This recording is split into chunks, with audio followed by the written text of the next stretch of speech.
In OllieOps, there's two ways that you can make purchase orders for all of your raw materials. First, if you go over to the Orders tab and create New Order, you can create a purchase order from scratch.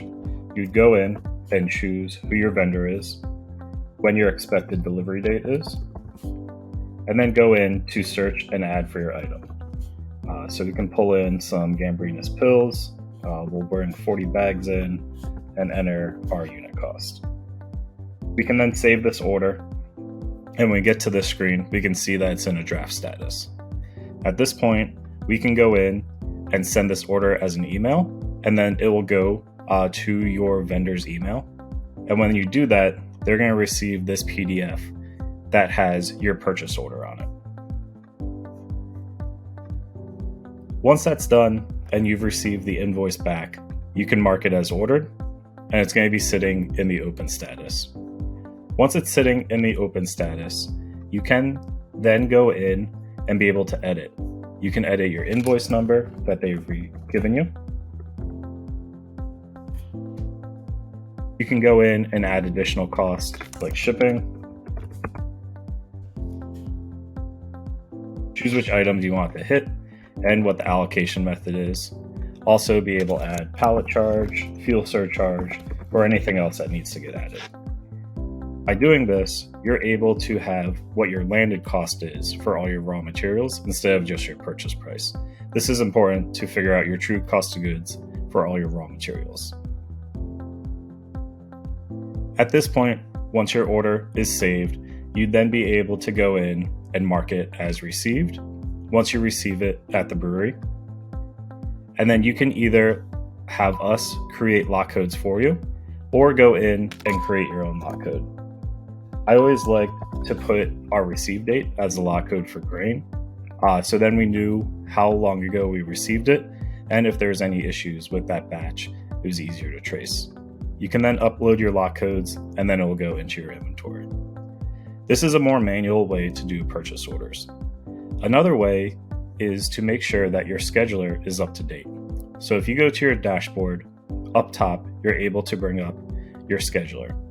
You can look at this in a week view, 2-week view, or a month view, and you can go out as far in the future as you'd like to plan out your beers. When doing this, you can go to your reports and be able to choose your end date. This is going to show you all of your raw materials that you're going to be short on with any of your upcoming batches. You can choose any date you want. Once that's done, you can go to your raw material forecast tool. Again, you can choose your end date, and this works like a baby MRP system. This is going to show you all of the malt and other raw materials and their starting inventory and what their ending inventory would be at this date. You can then go in and see everything that's going to go below your notification thresholds. At the end of the video, I'll show you how to update these. This way, you can see whatever is going to either fall into the negative or below your notification threshold. Right from here, you can go in and export this out if you'd like, or generate purchase orders right from this field.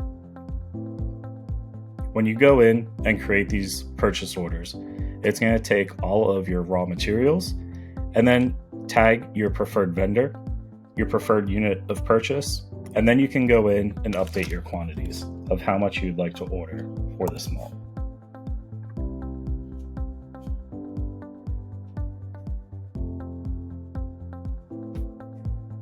Once you're done and you have everything entered, you can hit generate.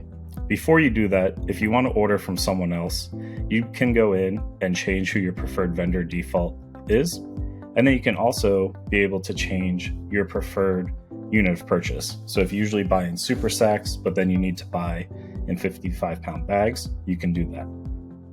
Once this is done and you hit generate, your draft purchase orders for each one of your vendors will pop up here, and then you can go on and finish the PO the same way that we did with our first manual PO. You can still go in, mark it as it ordered, send it as an email, and then receive the PDF.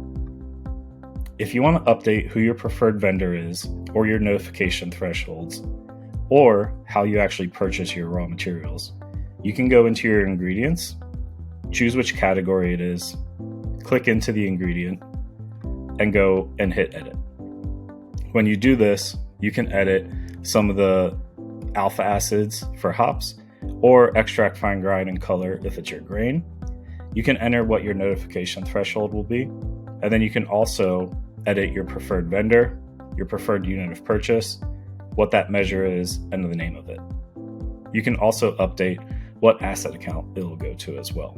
We'll talk more about this in a QuickBooks deep dive video. You can then update your hop, and then it will be done.